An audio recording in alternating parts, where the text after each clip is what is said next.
희망의 시대를 향한 출애굽 행전, 다시 히브리에게로, 이런 주제를 가지고 우리가 은혜를 받도록 하겠습니다. 모세가 이제 하나님을 만났고, 하나님께서는 계속해서 모세에게 애굽으로 돌아가서 그 민족을 이끌고 하나님이 약속하신 땅을 향해서 가라고 말씀하고 있습니다. 오늘 본문을 읽어보게 되면은 돌아가라, 돌아가서, 이 돌아간다는 말이 수없이 반복되어지고 있어요. 왜 그러냐 하면은 이제 모세는 애굽으로 돌아가야 되는데, 그 애굽에 돌아가서 바로를 보기 위해 돌아가는 것이 아니라 애굽에 있는 형제들에게로 돌아가야 한다. 이 애굽에 있는 형제들은 애굽에 있는 히브리에게로 돌아가야 된다라는 말입니다. 오늘 우리가 정말 이 말씀을 생각하면서 오늘 우리는 어디로 돌아갈 것이냐? 모세가 애굽에 있는 히브리에게로 돌아갔다면 우리는 복음에게로 돌아갈 수 있는 하나님의 백성들이 되어져야 할 줄로 믿습니다. 그렇다면 오늘 모세가 이제 자기 장인 이드로에게 말하기를, 애굽에 있는 내 형제들이 살아있는지 보기 위해서 내가 애굽으로 돌아가려고 하니 허락해 달라고 합니다. 왜냐하면 이 당시에는 자기들 마음대로 막 가고 하는 이런 게 뭐 권리가 없어요. 반드시 족장에게 허락을 받고 가야 되기 때문에 허락을 받는 거예요. 그러니까 형 하나 갔다 와라 이렇게 인사를 하지 않습니까? 저는 이 말씀을 생각하면서 형제에게로 돌아간다. 그렇다면 성경은 우리에게 형제가 누군지를 분명하게 말씀하고 있거든요. 예수님의 동생들이 와서 이제 예수님을 찾을 때 사람들이 네 동생들이 밖에서 널 찾는다 그러니까 예수님이 뭐라고 말씀하시느냐면, 누가 내 어머니며 누가 내 형제며 누가 내 동생이냐? 바로 나의 친척이나 나의 어머니나 나의 형제는 하늘에 계신 내 아버지의 뜻대로 하는 자가 내 형제요 자매요 어머니다. 이렇게 명확하게 이제 말씀하고 있습니다. 바로 이 형제라고 하는 사람은 하나님의 뜻대로 하는 모든 자가 형제라는 거예요. 그러니까 오늘 모세가 형제들에게로 돌아간다고 하는 이 말씀은 하나님의 뜻대로 살려고 하는 그들에게로 돌아간다. 하나님의 뜻대로 살려고 하는 히브리에게로 돌아간다라고 말씀하고 있습니다. 사도 바울은 디모데전서 5장 8절에 또 이렇게 말합니다. 누구든지 자기 친족, 특히 자기 가족을 돌보지 아니하면 믿음을 배반한 자요 불신자보다 더 악한 자니라, 이렇게 말씀하고 있어요. 그러니까 오늘 지금 그 가족들을 돌아보기 위해서, 형제들을 돌아보기 위해서, 하나님의 뜻대로 살고 있는 하나님의 백성들을 돌아보기 위해서 오늘 모세는 히브리에게로 돌아간다는 겁니다. 오늘 돌아간다, 이 말은 슈브라고 하는 말인데요. 이 슈브라고 하는 말은 무슨 말이냐? 방향을 돌린다는 거예요. 그리고 회복한다, 새롭게 한다, 이런 뜻을 갖고 있습니다. 오늘 이제 이 모세가 어떤 마음을 가졌을까요? 첫째는 굉장한 위기의식을 느끼고 애굽에서 도망쳐 나온 거예요. 바로가 자기를 찾아서 죽이려고 하니까 무서운 두려운 마음에서 위기의식을 느끼고 도망친 거예요. 또 하나는 저 같으면 엄청난 배신감을 느꼈을 것 같아요. 왜? 자기 민족을 사랑해서 자기 민족의 편을 들어주고, 그리고 또 싸우니까 싸우지 말라고 지금 이게 잘 타이르는데, 누가 너를 우리의 감독자로 세웠으며 누가 너를 우리의 판단자로 세웠느냐 하면서, 어제는 애굽 사람을 죽이더니 오늘은 나를 죽이려고 하느냐? 히브리 사람들이 이렇게 공격하지 않습니까? 그때 굉장한 배신감을 느꼈을 것 같아요. 왜? 마음에도 없는 말을 들으니까. 그러니까 두 가지 마음에서, 하나는 위기의식 때문에, 하나는 섭섭함 때문에 그는 애굽을 떠나서 미디안으로 도망쳤을 것이다 라는 생각을 하게 됩니다. 그런데 오늘 참으로 그가 이제 미디안으로 도망쳐서 자기 일신의 삶은 안락한 삶을 살았을지도 몰라요. 그냥 이드로가 맡겨준 양 치면 밥 먹을 거 있고 입을 것 있고 잘 것 있고, 또 결혼까지 해서 자식까지 낳았으니까 별 걱정 없이 무탈하게 살 수 있는 그런 환경에 지금 있게 됐거든요. 지금 현재 본인은 본인 삶을 살아가면 편안한 거예요. 아니란 거예요. 근데 돌아간다고 하는 것은 엄청나게 지금 무서운 생각이 들어가거든요. 그때 하나님께서 너를 죽이려고 하는 자들이 다 죽었다. 그러니 안심하고 돌아가라고 말씀을 합니다. 그래서 오늘 그가 이제 참으로 히브리에게로 방향을 돌리는 거예요. 그래서 그 마음에 회복이 일어나는 겁니다. 두려워하는 마음이 사라지고 섭섭한 마음이 사라지고 이제 다시 그 히브리 사람들을 사랑하는, 자기 민족을 사랑하는, 하나님의 백성들을 사랑하는 마음이 회복되어지기 시작한다는 거예요. 하나님이 쓰시는 사람은 어떤 사람이냐? 하나님이 쓰시는 사람들은 하나님을 향한 마음이 회복되어져야 된다. 하나님을 향한 마음이 회복되어져야 된다. 내가 바라보는 대상이 하나님이 아닐 때에는 우리는 엄청난 위기의식을 느끼고 살 수밖에 없습니다. 보세요. 베드로가 물 위에 걸어오시는 예수님을 보고 나도 걸어가게 달라고 하지 않아요? 그래, 너도 걸어와라 그럽니다. 예수님을 바라보면서 지금 물 위를 잘 걸어가고 있지, 베드로가. 그런데 갑자기 예수님을 바라보던 이 사람이 뭘 바라봐요? 파도를 바라봐요. 파도를 바라보니까 어떻습니까? 그냥 금방 두려운 마음 때문에 이 파도 속에 물속으로 빠져들어가는 것을 우리가 알 수가 있습니다. 마찬가지로 우리가 하나님을 향해서 우리의 방향을 돌릴 때에 우리 마음에 진정한 회복이 일어나고 참된 새로운 마음이 생겨서 두려움도 없어지고 인간적인 섭섭한 감정도 없어지는 거예요. 이런 감정들이 우리 안에 있다면 굉장히 신앙이 마이너스 되는 거예요.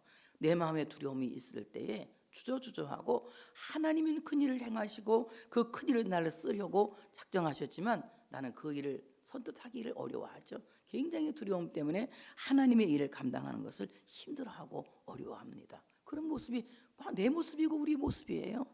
우리 그런 마음이 있습니다. 그리고 섭섭한 감정이 있을 때에는 모든 것이 자포자하게 되고 놓고 싶은 마음들이 있지요. 근데 이런 마음들이 방향이 돌아가야 되는, 하나님께로 방향을 돌려서 회복이 되어져야 된다는 거예요. 두려운 마음도 사라지고 섭섭한 감정도 사라져서 우리 안에 이제 참된 회복이 일어나야 된다. 그래서 오늘 그는 내가 돌아가서 이렇게 말합니다. 내가 돌아가서 자기가 돌아가겠다는 의지를 분명히 표명하고 있는데 내가 돌아가서, 이 말을 제가 이제 오늘 찾아봤더니 이런 동사를 쓰고 있더라고. 야수아부, 이 말은 무슨 말이냐? 남아있다 또는 견딘다, 이 말입니다. 이 말은 무슨 말이냐? 내가 고난당하는 형제들과 고난 가운데 함께 남아있겠다. 그리고 그들과 함께 고난을 견뎌내겠다. 이런 의지를 갖고 이제 나 돌아가서 그들과 함께 고난 당하고 그들과 함께 이 모든 고난을 이겨내겠다는 것입니다. 여러분, 그래요. 우리가 모든 고난과 우리가 함께 할 때 고난이 줄어들어. 고난이 줄어드는 기적이 일어나. 예수 안 믿는 사람들도 그러잖아. 슬픔을 같이 하면 절반으로 줄어들고 기쁨을 같이 하면 배가 된다. 생각나요? 그렇죠? 그런데 우리가 예수 믿는 우리가 고난당하는 형제들과 함께 그 환난을 참으며 함께 기도하면 절반으로 줄어드는 게 아니라 사라져버린다고. 하나님의 기적이 그렇게 역사하는 거예요. 그러니까 지금 거기에 남아서 고통을 당하고 있는 히브리에게로 다시 돌아가서 그들과 함께 고난을 참고 그들과 함께 고난을 견뎌내겠다는 이런 의지를 갖고 내가 돌아갈 것이다, 돌아가겠다라는 말을 하고 있는 것입니다. 오늘 우리 모두는 정말 하나님에게로 돌아와야 할 줄로 믿습니다. 하나님에게로 돌아와야 돼요. 그리고 하나님의 백성들과 함께 고난당하는 것을 즐거워해야 되는 거예요. 히브리서 기자가 잘 설명하고 있어요. 이제 이 모세는 바로의 왕자가 되는 것을 거절했다 그랬어요. 그가 주는 모든 부귀와 영화와 낙을 거절하고 하나님의 백성들과 함께 고난당하는 것을 더 즐거워했다 그랬어요. 그것을 낙으로 알았다 그랬어요. 마찬가지로 우리가 하나님의 백성들과 함께 고난당하고 함께 기도하고 함께 견뎌내는 것을 가장 큰 가치로 알고 그것을 여러분이 정말 낙으로 안다면, 행복으로 안다면 그 가치가 여러분의 인생을 새롭게 하시고 정체된 여러분의 인생을 앞으로 나가게 하시고 여러분을 참으로 키우시고 복되게 하셔서 여러분의 삶을 변화시킬 줄로 믿습니다. 근데 우리는 내 생각에 갇혀 있으면 나답게 살 수밖에 없어요. 나답게. 그런데 내 생각에서 벗어나서 내 생각에서 벗어나서 내가 하나님이 원하시는 바를 행하기 위해서 내가 더 나간다면은 이제 하나님이 원하시는 대로 나답게 사는 것이 아니라 다 같이 은혜로 된 나, 은혜로 된 나답게 사는 거예요. 어때요? 나답게 살길 원합니까? 아니면 은혜로 된 나답게 살길 원합니까? 확실해? 진짜 분명해요? 그러면 박수 한번 쳐봐요. 내가 한번 얼마나 잘 치나 보려고. 아주 길게 쳐봐, 길게. 정말 나답게 그냥 나처럼 그냥 내 모습 이대로 이렇게 살아가면 나는 나밖에 못 살아요. 나밖에. 그런데 은혜로 된 나답게 살면은 하나님의 섭리와 하나님의 뜻과 하나님의 경륜을 이루는 엄청난 파격적인 삶을 사는 거예요. 여러분 생각해 보세요. 히브리 사람의 아들로 태어난 모세가 바로의 공주의 아들이 된다고 하는 것은 상상도 못한 일이에요. 이것은 하나님의 뜻에 맡기고 하나님의 뜻에 온전히 그를 내맡기니까 하나님이 그런 기적을 일으킨 거예요. 또 이제 참으로 도망자가 되어서 미디안 광야에 숨어 살고 있는 도피자 모세가 이스라엘 백성들을 이끌고 나가서 그들을 적과 꿀이 흐르는 땅으로 데리고 가기 위해서 나가는 민족의 영도자가 된다는 것은 상상도 못할 일이에요. 그런데 그가 하나님께로 마음을 돌이켰더니 하나님께로 돌아섰더니 하나님이 그 사람을 어떻게 썼습니까? 나답게 사는 것이 아니라 은혜로 된 나답게. 너무 멋있는 말. 이건 어록이야. 아마 들어보지 못했을걸? 다 같이 은혜로 된 누구답게? 나답게. 그걸 누가 말했어요? 나의 나 된 것은 주의 은혜로 된 것이. 누가 말한 거지 그게? 바울이 한 말이야. 바울이. 오늘 나는 원래 죄인이다.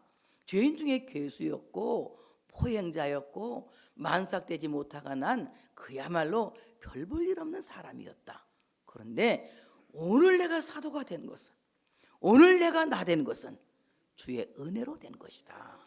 그래서 우리는 내가 뭐 괜히 말을 꾸며서 하는 말이 아니라 성경에서 어록을 딴 거예요. 다 같이 은혜로 된 나답게 살아갈 수 있는 우리가 되어야 할 줄로 믿습니다.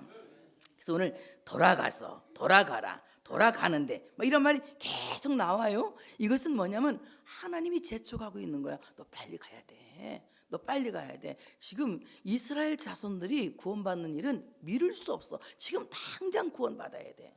하나님은요 지금 당장 우리를 구원하기를 원하시는 거예요. 우리를 이 모든 고통에서 건져내길 원하시고, 환난에서 건져내길 원하시고, 시험에서 건져내길 원하시는 거예요.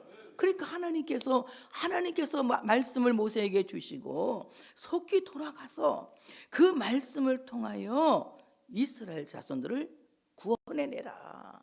이 구속 사역은 미룰 수 없는 것이다. 오늘 당장에 이 구속 사역이 일어나야 된다는 것이다. 그래서 성경은 뭐라고 말해요? 보라, 지금은 은혜를 받을 만한 때요 구원의 날이로다.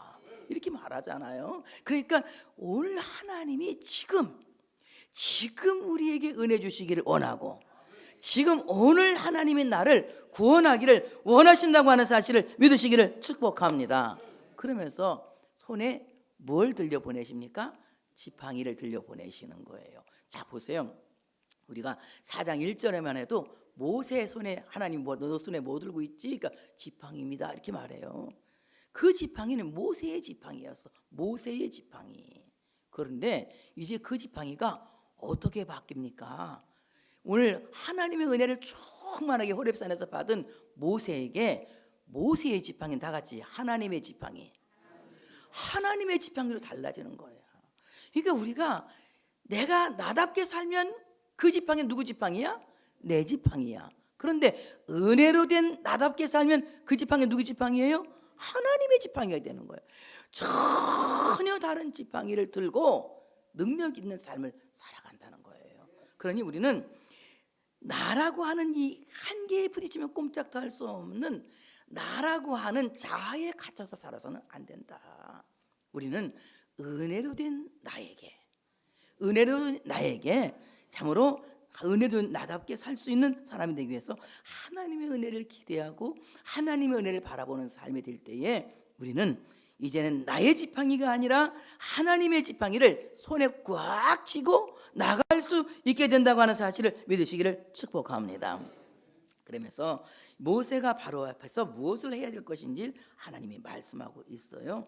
내가 애굽에 돌아가거든 내가 내 손에 준 이적을 바로 앞에서 다 행하라. 그러니까 오늘 하나님께서 모세의 손에 이적을 준 거예요. 그 이적이 뭡니까?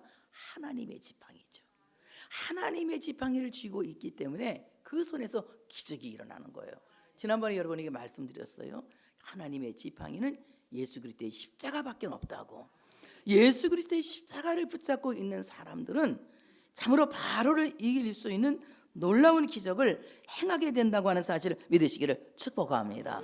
그렇다면 우리 모두는 예수 그리스도의 십자가, 바로 예수님께서 십자가에 못 박히신 그 못자국난 예수님의 손을 붙잡을 수 있는 우리가 되어야 할 줄로 믿습니다. 여러분, 예수님의 그 손에 못자국난 것을 엄청 보고 싶어 하는 사람이 하나 있는데, 성경에 보면은 난 꼭 봐야지 믿어 하는 사람이 있어. 도마가 그랬잖아. 성경 퀴즈 하는 것 같으네. 도마가 내가 봐야 믿겠어. 그런데 예수님이 오셔서 야 만져봐 한번, 그러잖아. 한번 더 만져봐. 그러니까 어떻게 해요? 손가락 넣어보잖아 이렇게. 그러니까 뭐랍니까? 야 너는 본 곰이 있느냐? 안 보고 믿은 사람 더 복이 있어. 우리는 안 봤지, 그래도 믿지. 확실하게 믿는 분만. 난 예수님의 손바닥에 못자국 눈으로는 안 봤어도 내 믿음으로 믿는다. 정말 믿어요? 그 손 잡으면 기적이 일어납니다. 예수님의 못자국 난 손에서 기적이 다 나오는 거예요. 그 피 묻은 손에서 기적이 나오는 거예요. 병든 자를 위해서도 예수님의 피 묻은 손이 만져주면 병이 다 낫는 거예요.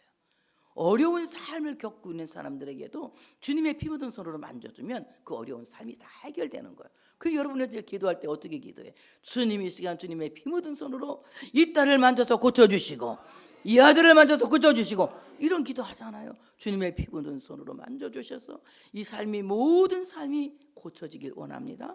회복되길 원합니다. 이렇게 기도하잖아요. 예수님의 못자국 난 손을 잡을 때 기적이 일어난다는 거예요. 그러니까 오늘 모세에게 내가 내 손에, 네가 잡고 있는 네 손에 기적을 다 줬어. 너는 예수 그리스도의 십자가에 못자국 난 손을 잡은 기적을 갖고 있는 사람이야. 그러니까 모세에게 그런 기적을 행하라고 말씀하시는 거예요. 그러면서 뭐라고 말하느냐? 바로에게 기적을 행하면서 너는 바로에게 이렇게 말해라. 여호와의 말씀에 이스라엘은 내 아들, 내 창자라. 내가 네게 이르기를 내 아들을 보내 놓아주라. 놓아주어 나를 섬기게 하라 하여도 네가 보내주기를 거절하니 내가 네 아들 네 창자를 죽이리라 하셨다 하라 하시니라. 그러니까 모세가 내가 네 아들 죽일 거야 이러면은 모세를 죽여야 되잖아. 근데 모세가 죽이겠다는 거야? 하나님이 죽이겠다는 걸 전하는 거야. 지금 하나님이 죽이겠다는 걸 전하는 거예요. 그러니까 모세에게 하나님께서 말씀하시기를 이스라엘은 나의 장자다. 이스라엘은 나의 장자다. 이 말은 베코라라고 하는 히브리 말인데요. 장자, 베코라. 이 말은 무슨 말이냐? 태를 열었다. 첫 아이를 낳았다, 이런 뜻이에요. 그러니까 이스라엘은 하나님의 첫 아들, 하나님의 장자라는 거예요. 그러면 이스라엘이 하나님의 첫 아들이고 하나님의 장자니까 우리는 전부 막내 아들들인가? 그럼 뭐요? 말해봐 한번. 우리 다 막내 아들들이요? 우리 이스라엘 사람 아니니까? 아니요 기요? 아니라고 말해야 돼. 기라고 말하면 아니요 기요? 아니요. 하나님이 보시는 하나님의 첫아들, 하나님의 맏아들, 하나님의 장자, 하나님의 이스라엘은 저 중동 지역에 살고 있는 한 국가의 사람들이 아니라 하나님이 장자로 뽑으신 이스라엘은 만세 전에 세상이 있기도 전에 이미 하나님이 작정하시고 예정하시고 택하신 하나님의 족속들이다. 이 사람은 이스라엘이에요. 그러니까 여러분, 하나님이 나를 택하신 걸 믿으시면, 하나님 나를 예정하신 걸 믿으시면, 그러면 여러분이 뭐예요? 여러분 장자지. 장자요. 그러니까 여러분이 뭐예요? 하나님이 보실 때 이스라엘인 거예요. 이스라엘은 한 나라 사람들이 아니라고 손의 얘기라도 여러분들은 자꾸 이스라엘을 동경해. 여러분 이스라엘 동경하지 마세요. 한 나라를 동경하지 마시고 어떤 사람을 동경하지 마세요. 여러분은 하나님이 만세 전에 하나님이 택하신 처다들, 맏아들, 장자란 말이에요. 그런 자부심을 갖고 예수를 믿어야 돼. 다 같이 나는 이래 봐도 하나님의 장자다. 예. 하나님이 나를 보시고 너는 이스라엘이야 이렇게 말하는 거야. 너는 이스라엘이야. 너는 행복한 사람이야. 이렇게 말씀하시는 거거든요. 그러니까 우리가 하나님이 보실 때는 이스라엘이 하나님의 처다이예요. 그런데 하나님의 이 맏아들을 누가 갖고 지금 소나기에 넣고 있냐면 바로가 넣고 있는 소나기 딱 잡고 있는 거예요. 여러분, 여러분의 아들이 나쁜 놈이 갖다 이렇게 소나기에 넣고 있으면 찾아올 거예요? 아니면 안 찾아올 거예요? 어떤 일이 있어도 찾아오지? 세상을 다 주고 재산 다 주고라도 바꿔서 갖고 오지? 확실하죠? 확실하죠? 바로 그거예요. 우리 주님 하나님이 우리가 바로의 소나기에 지금 잡혀 있잖아. 그러니까 우리를 찾아야 돼. 어떻게 찾았어요? 아들을 주고 바꾼 거야. 하나님의 독생자 그 아들을 주고 우리를 대속하신 거예요. 우리를 속량하신 거예요. 아들의 핏값을 주고 사서 우리를 대속하신 거예요. 이러니 이것을 은혜라고 하는 거예요. 은혜라고 하는 거예요. 얼마나 갚을 수 없는 은혜. 우리는 평생 갚아도 갚지 못할 은혜를 받고 사는 사람들이에요. 그러니까 이 은혜에 날마다 감사해야 될 줄로 믿습니다. 야, 네가 뭔데 내 아들을 소나기에 놓고 있어. 내 아들을 내 소나기에서 풀어놓아라 이 말입니다. 그래서 내 아들로 하여금 이제 사흘길쯤 광야에 나가서 나를 섬기게 하라, 예배하게 하라 이 말이야. 그런데 그러니까 바로가 말을 안 들어요. 안 들으니까 하나님이 그렇게 하게 했다 그래서 너 강팍하게 하는 건 내가 하는 거다. 강팍하게 만들어서 결국은 바로가 장자가 죽고 난 뒤에야 이스라엘 나가는 것을 허락하잖아요. 그래서 출애굽하고 그래도 미련이 남으니까 쫓아오다가 홍해에 다 빠져 죽잖아. 이스라엘은 잘 건너고. 이건 나중에 할 거니까 지금 미리 하면 쬐끔만 맛보기만 하고 계속 말하면 나중에 할 말이 없어지잖아. 이렇게 하나님은 놀라운 기적을 일으키는 거예요. 그래서 오늘 모세는 돌아가면 이런 일을 해야 된다고 하나님이 무슨 일을 해야 될까 잘 가르쳐 주는 거예요. 마찬가지로 우리가 하나님에게로 돌아왔어요. 하나님에게로 돌아왔으면 우리는 어떻게 해야 돼요? 지금 바로의 소나기에 잡혀있는 하나님의 장자들을 찾는 일에 최선을 다해야 돼. 그 사람들을 대속하시는 분은 예수님이시고 그 대속하신 예수님을 전하는 사람은 누구야? 누가 전해야 돼? 대속하신 예수님을 전하는 거 누가 전해야 돼? 어? 누가 아론이 돼야 되는 거야? 이 대속하신 예수님을 전하는 아론은 누가 되는 거야? 목사님도 되지만 여러분도 되는 거야. 목사님 여러분에게 지금 열심히 가르치잖아. 여러분들은 나가서 열심히 바로의 손에 잡혀있는 하나님의 백성들을 찾기 위해서 대속하신 예수 그리스도를 소개하고 전하고 전도할 수 있는 우리가 되어야 할 줄로 믿습니다. 그런데 이제 돌아가는 길에 또 이제 장애가 생겨요. 우리가 하나님의 뜻대로 살려고 마음을 딱 먹잖아요. 이상하게 그거 못하게 막는 일이 생기더라고. 기도를 하려고 하니까 올 때 사순절 때 나와서 기도를 하려고 마음 먹었더니 못 올 일이 많지. 그게 못 올 일이 많으니까 못 오는 사람이 허벌나게 많더라고. 못 올 일이 많지. 왜 그런지 아세요? 막는 권세가 있기 때문에 그런 거예요. 그걸 이기고 나오셔야 돼. 여러분 하나님 앞에 기도한다는 것은 하나님이 왕이 이 미천한 백성에게 말할 수 있는 기회를 주시는 거예요. 신문구를 두드릴 수 있는 기회를 주시는 거예요. 기도는 하나님 앞에 신문구를 두드리는 거예요. 하나님 내 소원을 좀 더 알아, 내 지금 탄원을 들어주시오. 내 마음의 이 아픈 것 좀 알아주시고 내 소원을 좀 알아주세요. 이거 말하는 거거든. 기도를 포기하는 것은 하나님께 말할 수 있는 기회를 자기 스스로 보류하는 거야.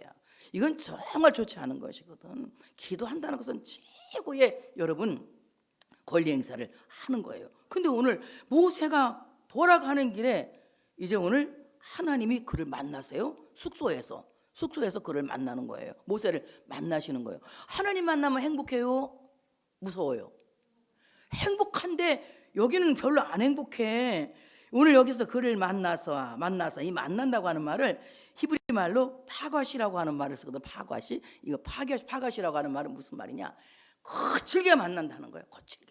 거칠게. 그냥 기쁘게 만나는 것이 아니라 막 거칠게 막 덤벼들듯이 하나님이 막 공격하듯이 만난다는 거예요. 그래서 막 거칠게 만나가지고 모세를 막 죽이려고 하는 거예요. 그러니까 얼마나 놀랍습니까? 여기 죽이려고 한다는 말을 신학자들은 모세가 중병이 걸렸다고 얘기하더라고. 중병이 걸려서 죽게 생겼다고 말하더라고. 그러니까 막 중병이 걸린 사람처럼 막 죽게 만드는 거니까 하나님의 우호관계를 만나는 것이 아니라 적대관계로 만나가지고 막 죽이려고 하는 거예요. 그때에 모세의 아내 시보라가 그 아들에게 부싯돌로 할례를 행해요. 할례를 행해서 그 피 묻은 부싯돌을 모세의 발 앞에 딱 댔더니 하나님이 그를 놔주는 거예요. 너무 신기하죠. 자, 모세의 아내 시보라는 히브리 사람입니까? 이방 여자입니까? 이방 여자예요. 그러니까 이방 여자니까 히브리 사회에서 난지 8일 만에 나는 할례하는 것을 좋아할까요? 좋아하지 않을까요? 안 좋아하는 거야. 그 애기 낳는데 조그만 애기를 갖다 막 그냥 아프게 하는 거 너무 싫은 거야. 이 엄마가 인정에 치우쳐서 하나님의 언약 자식 만드는 것을 별로 싫어하는 거예요. 그러니까 자기 아들의 그 중요한 부분을 베어내는 것을 굉장히 싫어하는 거예요. 그러니까 이 할례하는 것을 별로 안 좋아하는데, 이제 그 게르솜이 첫 번째 아들이잖아요. 두 번째 아들이 엘르아살이에요. 엘르아살 낳는데 이건 신학자들이 하는 말이야. 난 지가 8일이 됐는데도 이 할례를 안 하려고 그러니까 하나님이 진노하셨다는 거예요. 그러니까 모세가 아내를 설득하지를 못한 거예요. 그거 빨리 해야 된다. 아니면 막 자기가 막 끌고 나가든지 이래야 되는 거예요. 신앙에는 집안마다 가장이 하나씩 있어요.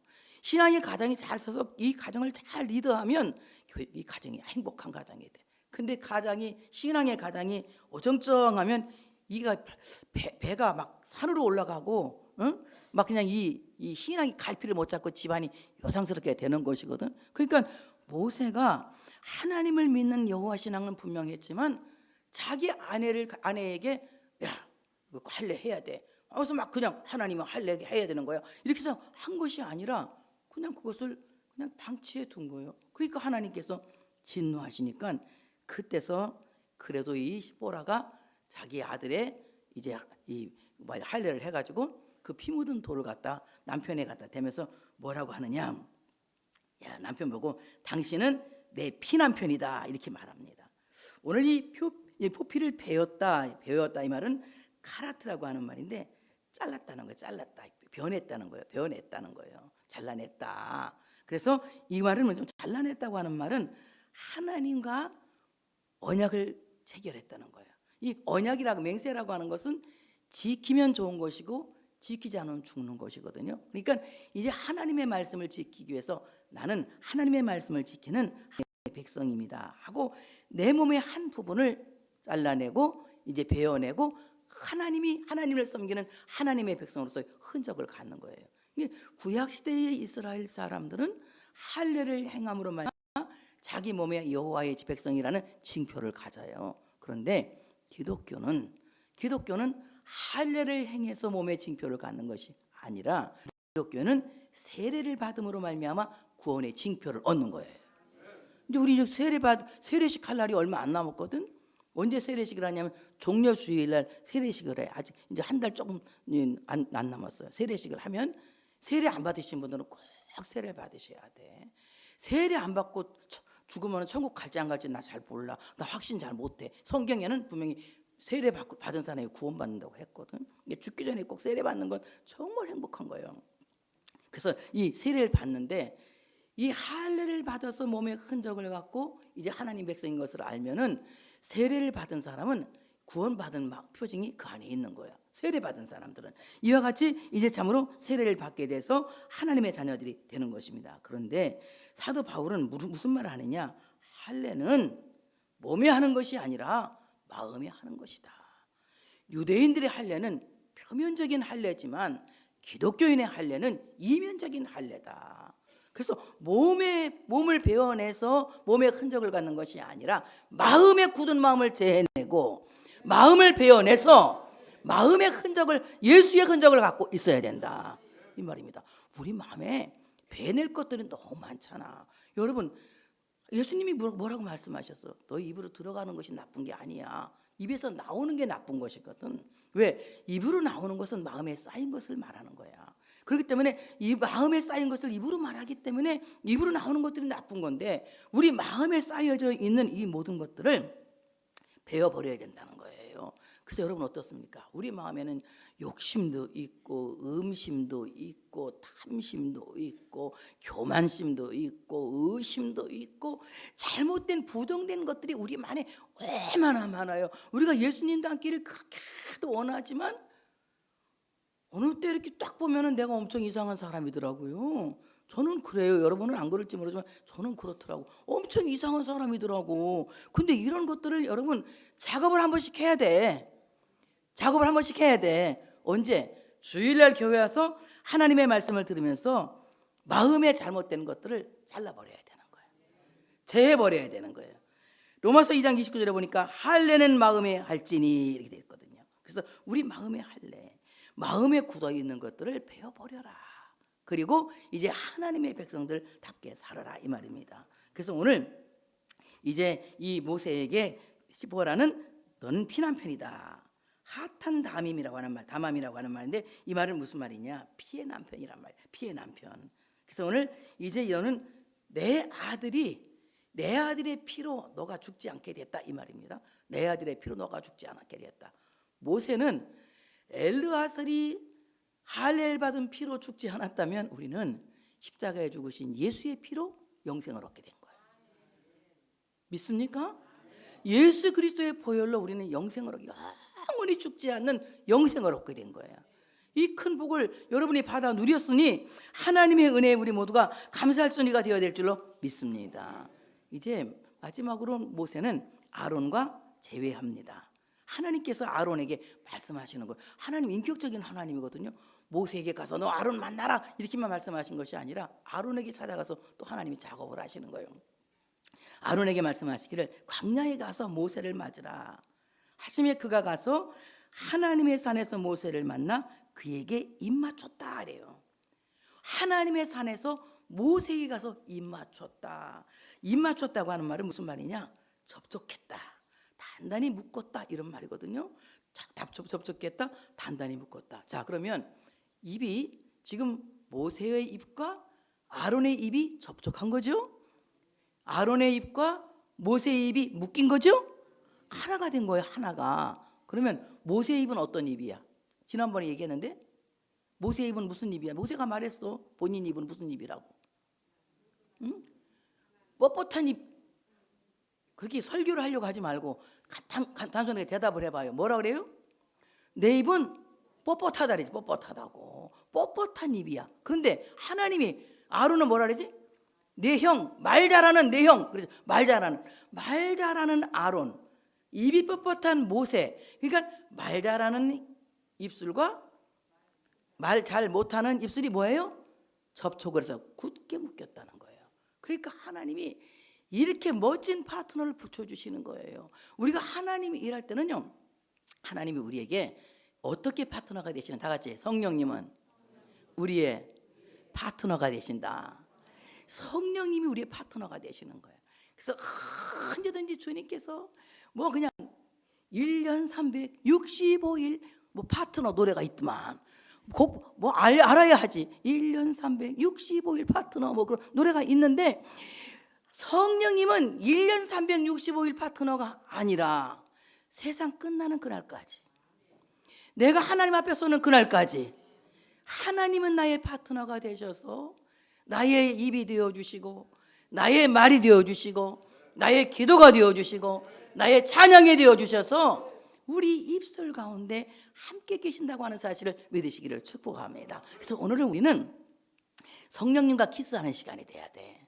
성령님과 입술이 하나가 되는, 성령님과 입술이 묶이는, 성령님과 입술이 연합되는 이 시간이 되어야 할 줄로 믿습니다. 그러면 기도를 고민할 필요가 없다. 찬양을 고민할 필요가 없다. 전도도 고민할 필요가 없다. 이와 같이 우리는 정말 모세의 뻣뻣한 입과 아론의 고상한 입을 단단히 묶으시고 그들이 파트너가 되게 하신 것처럼 성령님은 우리의 입과 연합하셔서 우리의 입과 접촉하셔서 우리로 하여금 기도하게 하시고 찬양하게 하시고 전도하게 하시고 하나님께 영광 돌리는 말을 할 수 있도록 우리 입술을 주장하신다. 이런 입이 어저께 지난번 내가 얘기했어. 우리 입술의 주인이 누구라고? 입을 만드신 하나님. 우리 주인에게 입술을 돌려드리자 그랬잖아요. 주님께 입술을 돌려드리는 이런 의미가 된다는 거예요. 자, 그러니까 모세가 이제 모세를 기쁨으로 맞이합니다. 그리고 이제 모세가 여호와께서 자기의 분부하여 보내신 모든 말씀과 여호와께서 자기의 명령하신 모든 인정을 아론에게 다 말하는 거예요. 왜 아론에게 말하면 아론이 말해준다고 그랬잖아요. 이걸 아론에게 다 말하는 거예요. 저는요 이거 갖고 어제 큰 의문이 하나 풀렸어요. 파피루스, 장로님 파피루스 맞죠? 파피루스 그 갈대가 수분을 많이 먹는 갈대라고 내가 얘기 지난번에 했죠. 이해가 안 된다고. 이렇게 물 먹는 나무가 어떻게 잣나무라 몰라도 배가 됐지 이 생각을 내가 했는데요. 하나님은 역으로 쓰시는 거야. 이 수분이라고 하는 물이라고 하는 것은 성경에 말씀을 상징하고 있거든요. 그러니까 이 파피루스가 하나님의 말씀을 그냥 창자국까지 다 채워서 먹은 거예요. 에스겔에게 여호와의 말씀을 이 두루마리를 먹으라 그랬거든. 먹는데 창자를 채우라고 그랬어. 꽉 창자를 채우라 그랬어. 그러니까 얼마나 하나님의 말씀을 많이 먹었는지 몰라. 오늘 모세는 자기가 들은 모든 말씀을 빼놓지 않고 다 얘기한 거야. 다 가감하지 않고 보태지도 않고 덜지도 않고 다 말한 거예요. 그 말한 걸 다 먹고 이스라엘이 그 말씀을 통하여 이제 출애굽하게 된 것 마찬가지로 이 파피루스라고 하는 갈대는 하나님의 말씀을 그냥 정말 이 창자국까지 꽉 채운 하나님의 사람들을 암시한다. 그런 거 하면은 또 하나의 파피루스는 말씀이 육신되어 세상에 오신 예수 그리스도를 암시한다. 이랬더니 이 파피루스에 대한 궁금증이 확 풀려가지고 대한민국은 한강의 기적이 있느냐? 기독교는 파피루스의 기적이 있다. 말씀이 육신되어 세상에 오신 하나님 예수 그리스도의 기적이 바로 파피루스의 기적이다. 그러니까 은혜가 되더라고. 그냥 의문이 싹 풀어졌어요. 어떻게 파피루스 갖고 종이를 만들고 어떻게 이렇게 하지? 물 많이 먹은 나무기 때문에 건조하지 않아서 부러지지가 않는 거예요.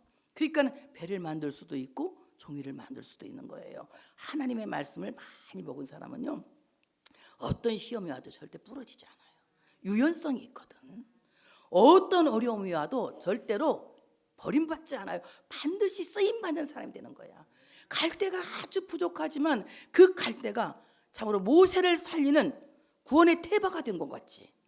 오늘 우리가 부족하지만 하나님의 말씀을 많이 먹으면 하나님이 쓰시는 거야.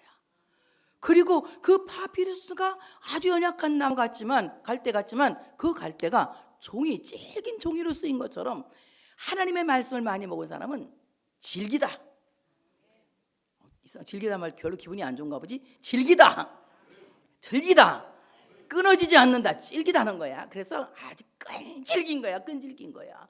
하나님이 이 끈질긴 사람, 낙심하지 않는 사람, 포기하지 않는 사람, 선을 행하다 낙심하지 않는 사람, 하나님 이런 사람을 쓰는 거지. 그냥 이거 질기지가 못해서 맨날 그냥 반토막 나는 이런 사람 하나님이 안 쓰시는 거예요. 하나님의 말씀을 많이 먹어야 갈대 이 파피루스를 하나님이 구원의 태바로 쓰신 것처럼, 그리고 질긴 종이로 쓰셔서 두루마리를 기록할 수 있는 성경을 기록할 두루마리를 만드신 것처럼 오늘 우리 모두는 하나님 앞에서 하나님의 말씀을 모든 말씀을 편식하지 말고 먹어야 할 줄로 믿습니다. 그래서 그 말씀을 다 전했어. 한마디도 안 빼고 다 전했어. 그랬더니 놀라운 일이 벌어졌어요. 하나님의 말씀을 다 들은 이스라엘 장로들을 불러 모았다 그랬거든요. 장로들을 불러 모았어요. 우리 장로님들 아멘 하세요? 예. 장로들을 불러 모으고 다 말하니까 이 말씀을 믿었다 그랬어요. 이 말씀을 믿었다. 믿음에 오늘 이 믿었다고 하는 것은 마음을 열어서 하나님의 말씀을 수용하고 신뢰했다는 거예요. 그러니까 하나님의 말씀을 믿는데 얼마나 그들이 말씀을 통해 감동을 받느냐 하면은 모세의 설교가, 모세가 경험한 말씀이 뭐냐, 하나님이 나에게 말씀하셨는데 하나님이 이스라엘 자손들을 찾으셨다. 오늘 본문은 찾으시고 한데 옛날 성경엔 돌보시거나, 옛날 성경 좋을 때가 한 번씩 있어. 돌보셨다. 하나님이 이스라엘 백성들을 돌보셨다. 이 말을 듣고 그냥 그대로 믿어지는 거야. 이거 믿어지면 기적이 일어날 줄 믿습니다. 하나님이 여러분 돌보십니다. 돌보십니다. 돌봐요. 돌보시는 거예요. 이거 믿으면 기적이 일어나는 거예요. 돌보신다는 말에 막 큰 감동을 받고 아멘, 아멘, 아멘 막 이러는 거야. 막 아멘 3번 돌보시고. 그렇게 너무 느릿느릿하면 오래 해야 되잖아. 아멘, 아멘, 아멘 해야지. 하나님을 돌보시고 아멘, 아멘, 아멘. 돌보시고, 이 말은 바가드, 하나님이 나를 권고하셨다. 하나님이 나를 계수하셨다. 그래서 찾으신다는 말이 여기서 나오는 거예요. 하나님 나를 계수하셨다. 70억 가운데에서 하나님이 나를 딱 집어서 찾아내셨다. 나의 이름을 아시고 나를 하나님의 구원의 숫자에 넣으셨다. 생명의 숫자에 넣으셨다. 이 말이거든. 그러니 은혜가 돼, 안 돼? 지금 은혜 돼, 안 돼? 은혜 돼? 안 되냐고 그냥 은혜 돼 이렇게 물어볼 거냐. 은혜 돼, 안 되니까 여러분이 헷갈리니까 뭐라고 은혜가 돼요? 은혜 되잖아요. 하나님이 나를 계수하신 거야. 70억 중에 하나를 딱 세서 딱 넣어다 이렇게. 얼마나 은혜가 돼. 아론이 설교를 잘할 거냐, 말 잘하는 사람이니까 나보다 100번 잘했을 거야. 막 그냥 그 알아듣기 쉽게 막 말하는 거야. 그러니까 하나님이 나를 권고하셨어. 하나님이 나를 계수하시고 세신 거야. 나를 하나님의 숫자에 있는 사람이야. 그리고 하나님이 너를 방문하셨다. 너를 신방하셨다. 찾아오셨다. 이 말이에요. 나는 혼자 고통당하는 줄 알았더니 주님이 나한테 방문해 계셨구나. 이걸 알게 되는 거예요. 그래서 임마누엘 신앙을 갖게 되는 거예요. 그게 굉장한 은혜를 받아요. 그리고 하나님이 이 백성을, 이스라엘을 살피셨다. 하나님이 불꽃 같은 눈으로 감찰하셨다 이 말이에요. 그 불꽃 같은 눈으로 감찰하셨다는 무슨 말이냐? 불꽃 같은 눈으로 감찰하셨다고 하는 말은 하나님이 나를 눈 속에 집어넣고 나를 보호하셨다는 얘기예요. 여러분 눈에 티만 안 들어가도 얼마나 괴로워, 안 괴로워? 괴롭죠. 여러분 가시금 혈류관을 쓰신 예수님은 바로 불꽃 같은 눈으로 우리를 감찰하시는, 우리를 하나님의 눈 속에 넣고 사랑하시는 하나님의 모습인 거예요. 하나님이 우리를 그 눈 속에 넣고 우리를 감찰하신다고 하는 사실을 믿으시길 축복합니다. 그랬더니 이스라엘 장로들이 믿고 경배하는 거야. 이스라엘 장로들이 믿고 경배하는 거야. 머리 숙여 경배하였다. 함을 듣고, 살피셨다. 함을 듣고 머리 숙여 경배하였더라. 하나님의 말씀을 들었으면 반드시 경의를 표해야 되는 거예요. 반드시 경의를 어떻게? 예배로 표해야 되는 겁니다. 경배했다. 사화, 이 말은 납작 엎드러졌다. 납작 엎드려, 몸을 구부렸다. 납작 엎드렸다 이 말입니다. 하나님께 납작 엎드려 예배하는 자가 되었다. 여러분 예배라는 것은요, 다 같이 예배는 하나님께 납작 엎드리는 것이다. 이게 지금 하나님께 납작 엎드려야 돼. 내 생각할 필요가 없어. 나를 나타낼 필요가 없어. 하나님만을 드러낼 수 있는 예배가 되어야 할 줄로 믿습니다. 그래서 예배라고 하는 것은요, 가장 최상의 가치를 하나님께 돌려드리는 거거든. 여러분 지금 얼마나 여러분에게 황금 같은 시간이에요. 우리 장로님들 가끔 기도할 때 이 좋은 시간에 예배당에 나와서 딴 사람들은 놀러 갔는데 여기 와서 예배드리게 주시니 감사합니다. 약간 생색내는 기도를 가끔씩 하시는데 정말 그건 맞는 말이지. 놀러 가는 사람도 많고 얼마나 많아. 저기서 보면 꽃놀이 간 사람 많잖아. 근데 우리 그거 다 포기하고 여기 왔잖아. 최상의 가치, 최상의 시간 하나님께 드리기 위해서 온 것 같아. 지금 얼마나 졸려. 난 너무 졸려가지고 오늘 박재용 권사한테 너 그 유행가 노래 좀 한번 불러봐라. 그랬더니 송대관 부른 유행가 한번 불러봤더니 막 유행가 부르는데 얼마나 웃기는지 너무 웃겨서 잠이 깼어. 목사님 강대상에 설교하다가 졸리시면 또 더 부르세요. 내가 나가서 유행가 부를게요. 그래. 내가 속으로 조는 교인들이 있으면 내가 불러내서 한번 해야 돼. 오늘 조는 사람이 한 명이 없으니까 내가 이제 불러낼 수가 없는 거야. 유행가를 부르는데 여러분 정말 우리가 하나님 앞에 예배한다고 하는 것은 최상의 가치를 드리는 거야. 얼마나 졸려요. 졸린데 안 졸고 눈을 막 까시고 지금 막 이렇게 쌍꺼풀을 만들어가면서 이렇게 말씀 듣고 있잖아 지금. 이게 왜냐하면 최상의 가치를 드리는 거야. 예배만 드려 또 와서 하나님께 헌금 드리잖아. 돈도 내잖아.